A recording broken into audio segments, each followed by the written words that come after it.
Guys welcome back to my new blog. अगर आप Baleno car लेने की सोच रहे हो, कोई सा भी वेरिएंट हो, जैसे कि आपका सिग्मा है या फिर अल्फा जेटा जो भी है, अगर आप ये लेने की सोच रहे हो तो जरा रुकें, आप वीडियो को पूरा देख कर जाएं, क्योंकि अभी हम बात करेंगे इसके बारे में, इसके माइलेज के बारे में, इसकी प्रॉब्लम के बारे में और इसके मेंटेनेंस के बारे में।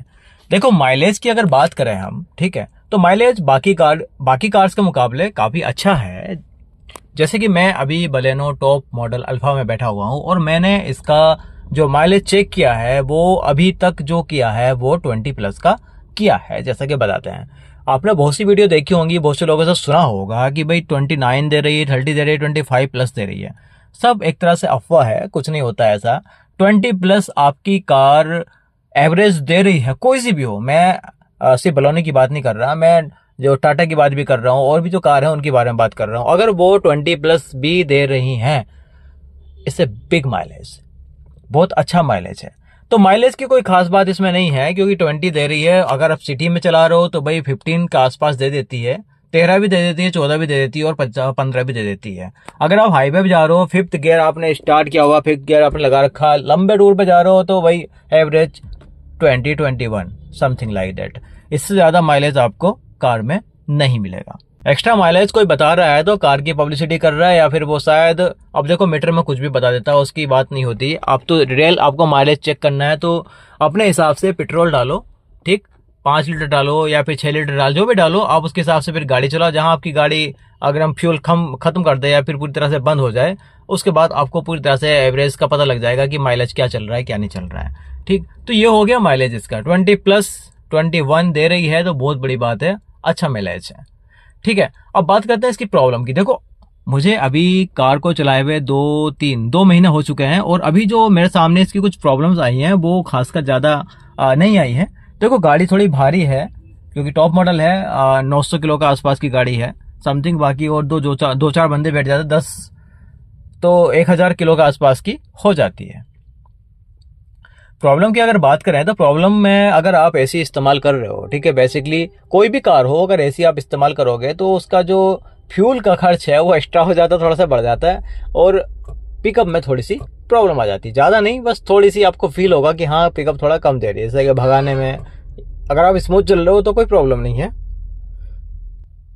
स्मूथ चलने में कोई प्रॉब्लम नहीं है। लेकिन अगर आप एसी यूज करने के बाद आप चाह रहे हो कि आप दुनिया जीत लें, रेस जीत लें, सबको पीछे करते हैं, तो ऐसा नहीं है। आपका पिकअप कम देगा और आपके इंजन पे भी काफ़ी प्रेशर पड़ेगा। इसलिए सिर्फ प्रॉब्लम यही आती है कि एसी यूज करने पर आपके पिकअप में प्रॉब्लम आती है। दूसरी बात यह है, नॉइस की बात करें तो भाई अगर एसी यूज हो रहा है या फिर एसी यूज नहीं हो रहा है और आप तेज स्पीड से चला रहे हो तो नॉइस तो करेगी, जाहिर सी बात है। वैसे तो साइलेंट कार है, बहुत ज़्यादा स्मूथ कार है, आपके साइड से निकल जाएगी, पता भी नहीं चलेगा कब निकल गई। लेकिन अगर आप स्पीड से चलाओगे और उल्टे सीधे गियर शिफ्ट कर देते हैं, जैसे कि दूसरा, पांचवा, चौथा ऐसे करके जल्दी जल्दी कर रहा हूँ, तो भाई इंजन में थोड़ी प्रॉब्लम आती है, खट खट की आवाज़ आती है, जर्क करती है, बस ये चीज़ें प्रॉब्लम आती है उन लोगों के लिए जो अभी न्यू ड्राइवर हैं और वो बस रेस जीतना चाहते हैं। उन लोगों के लिए ज़्यादा प्रॉब्लम हो सकती है, अदरवाइज प्रॉब्लम इसमें इससे अलग कुछ नहीं होगी। हाँ, एक प्रॉब्लम इसमें हो सकती है, अगर आपकी जो प्लास्टिक क्वालिटी है वो थोड़ी लो है, मतलब बाकी के मुकाबले। आज के टाइम में वैसे ही गाड़ियों में प्लास्टिक ही आ रही है, कोई सी भी गाड़ी हो, कोई सी भी कंपनी की हो, ज़्यादातर प्लास्टिक कर रहे हैं, क्योंकि प्लास्टिक सस्ता होता है और डिज़ाइन बनाने में काफ़ी आसानी मिलती है। तो प्लास्टिक थोड़ी आवाज़ कर सकती है, वाइब्रेट कर सकती है। अगर आप कच्चे पक्के रास्ते में जा रहे हैं तो हाईवे पे एकदम नंबर है, मस्त है, कोई टेंशन नहीं होगी, बिल्कुल स्मूथ चलेगी, कोई आवाज़ नहीं करेगी किसी भी तरीके की। इसलिए अगर आप हाईवे पे चल रहे हैं तो इसकी ना तो नॉइस आएगी, ना ही आपको पिकअप में कोई प्रॉब्लम आएगी अगर आप स्मूथली चला रहे हैं तो। और अगर आप रेस लगा रहे हो तो भाई वो तो प्रॉब्लम आपकी है, क्योंकि आप मैनुअल कर रहे हो, सारी चीज़ें अपने माइंड से उसे चला रहे हो, तो वो तो प्रॉब्लम इसकी आनी है। अगर बात करें अब मेंटेनेंस की, देखो मेंटेनेंस इसका कुछ ज़्यादा नहीं है, बहुत ही सस्ते सस्ते पार्ट्स हैं और सस्ते पार्ट्स चाहिए तो और जो इनकी मार्केट्स होती है उसमें आप जा सकते हो, और सस्ते पार्ट्स मिल जाते हैं। मेंटेनेंस में आपकी जो सर्विस हो रही है 3000, 3500, 4000, अच्छे से बढ़िया सर्विस करा रहे हो, ज़्यादा से ज़्यादा आपका एवरेज जो बैठ रहा है 3500 में बहुत बढ़िया सर्विस हो जाती है पूरी कार धुलने के बाद। मतलब धो के भी देंगे, पॉलिश मार के भी देंगे 3500 में, तो बहुत अच्छी सर्विस है। और बहुत सी जगह से सस्ती भी हो जाती है, कम भी हो जाती है, अकॉर्डिंग टू एरिया, डिपेंड करता है एरिया पे कि आपका एरिया कौन सा है, किस तरीके का है, उसी हिसाब से आपकी सर्विस होती है। और दूसरी बात डिपेंड करता है कि आप ऑयल कौन सा डलवा रहे हो, ठीक है, जैसा ऑयल वैसी पैसे होते हैं। इसलिए मेंटेनेंस इसका बहुत अच्छा है, बिल्कुल सस्ता है। जो भी पार्ट्स हैं आपके, अगर पार्ट्स खराब होता है, कोई मिरर खराब होता है या फिर पीछे बोनेट में आपके कोई नीचे बम्पर में प्रॉब्लम आती है, तो वो भी आपका इजीली 3000-2500 के आसपास का मिल जाता है।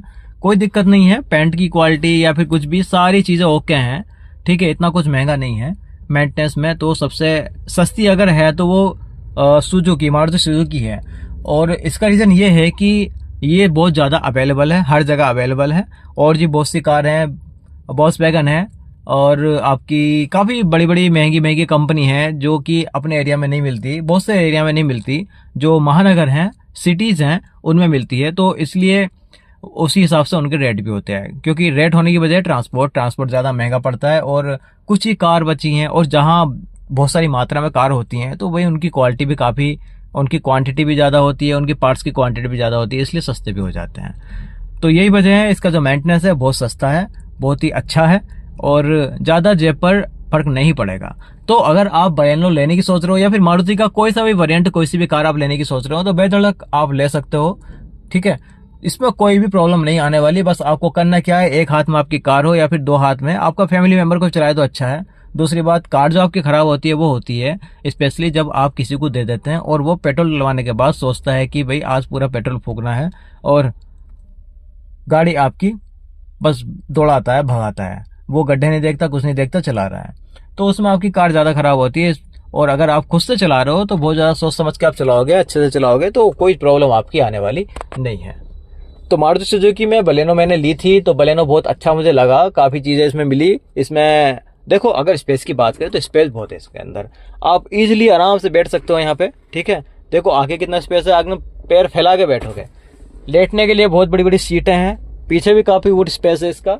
बूट स्पेस तो आपका डिग्गी का स्पेस तो इतना है कि आप एक दो बंदे उसमें सो सकते हो, आराम से लेट सकते हैं, कोई टेंशन नहीं है, ठीक है। ये चीज़ें हैं। दूसरी बात, सामने आपके एक एक्स्ट्रा डिस्प्ले दी हुई है, और ये एचडी डिस्प्ले दी हुई है। एसी कंट्रोल है पूरा कम बिल्कुल। और एसी की तो बात करें कि भाई बहुत ज़्यादा चिल्ड है, मैंने मतलब एसी इसकी सबसे ज़्यादा अच्छी समझी है, बहुत बढ़िया।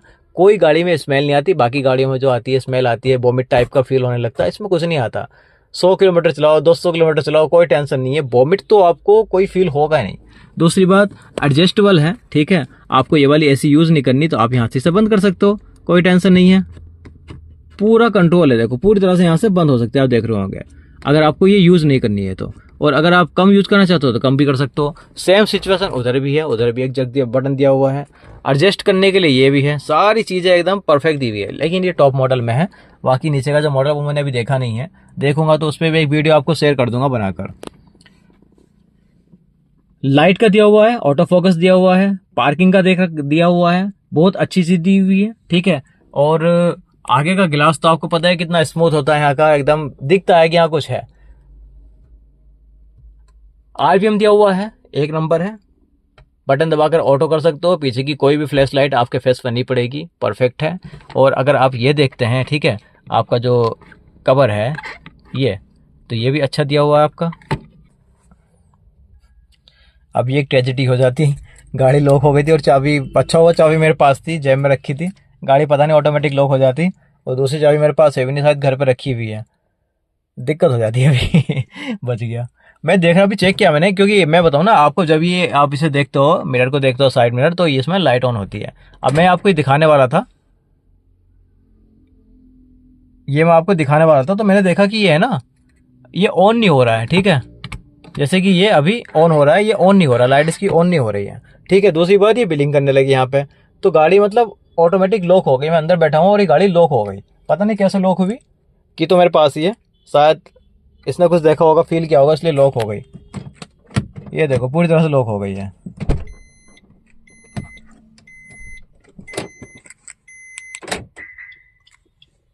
बड़ा ही तगड़ा सीन है भाई आज तो। पता नहीं, गाड़ी पहली बार देख रहा हूँ ऐसा मैं, आज नया चीज़ मुझे देखने को मिली। 3 महीने मेरे, 2 महीने मुझे गाड़ी को हो गए हैं, मैं गाड़ी के अंदर बैठा हूँ, की मेरे पास है, लेकिन ये ऑटो लॉक हो रही है, ऑटोमेटिक लॉक हो रही है, खुद से खुद लॉक हो रही है, और मुझे पता भी नहीं चल रहा, और मैं गाड़ी के अंदर हूँ। ऐसी सिचुएशन में तो होनी नहीं चाहिए, क्योंकि अगर कोई बच्चा वगैरह हो, कोई भी हो, चाबी उसके पास हो, तो बड़ी समस्या आ जाती है, क्योंकि बाहर से लॉक अनलॉक नहीं होगी अगर ये लॉक हो गई तो किसी वजह से। देखता हूँ शायद इसके फीचर में, शायद इसके फंक्शन में कुछ प्रॉब्लम हो गई है। बेल मैं आपको बता रहा था, गाड़ी बहुत अच्छी है, ठीक है। अगर आप गाड़ी लेने की सोच रहे हो तो बहुत अच्छी है। और अभी जो ये एक्टिविटी हुई है ये भी आपकी सिक्योरिटी पर्पज़ के लिए होती है। शायद मैं नहीं समझ पा रहा हूँ, लेकिन इसके जो सेंसर हैं वो शायद एक सिग्नल दे रहे हैं कि गाड़ी के अंदर कोई है या फिर कोई छेड़खानी कर रहा है, इसलिए उसने ऑटो लॉक कर लिया खुद को। ये भी चीज़ है, अगर गाड़ी की चाबी आपके पास होगी तो खुद से खोल लोगे। मतलब गाड़ी का मतलब ये है कि शायद ड्राइवर चला जा चुका है, चाबी उसके पास थी और गाड़ी में कोई रह गया है तो वो उसने ऑटो लॉक कर लिया खुद को। तो ये चीज़ है, तो बहुत अच्छा फीचर है सेफ्टी पर्पज़ के लिए। तो बलेनो आपके लिए बेस्ट रहेगी, अगर आप लेना चाह रहे हो तो बेस्ट है। मेरी तरफ से तो बहुत ज़्यादा डन है, गाड़ी एक नंबर है, चला रहा हूँ मैं, डेली बेस चला रहा हूँ, तो बहुत अच्छा माइलेज भी दे रही है। अकॉर्डिंग टू 20+20 ओके है, नो प्रॉब्लम। मेंटेनेंस लो है, और दूसरी बात कोई प्रॉब्लम इसमें आ नहीं रही है। सब पंचर वंचर की बात तो ये तो कभी ना कभी हो ही जाते हैं, तो गाड़ी बिल्कुल ओके है। वेल, अगर आपको गाड़ी से रिलेटेड कोई भी प्रॉब्लम है या फिर किसी भी टॉपिक पर आप वीडियो चाहते हो, कोई जानकारी चाहते हो, तो आप मुझे कमेंट बॉक्स में ज़रूर लिखें, मैं उस पर आपको पूरी जानकारी दूंगा। और हाँ, अगले टॉपिक पर कौन सी वीडियो मुझे बनानी चाहिए उसका टॉपिक भी आप मुझे कमेंट बॉक्स में लिख दें। आई होप मैं उसे पूरी कोशिश के साथ, पूरी तरीके के साथ उसे बनाने की कोशिश करूंगा। वेल, आज के लिए इतना ही। बने हैं चैनल के साथ, वीडियो को लाइक करें, चैनल को सब्सक्राइब करें और अपने दोस्तों को शेयर भी करें। Thank you.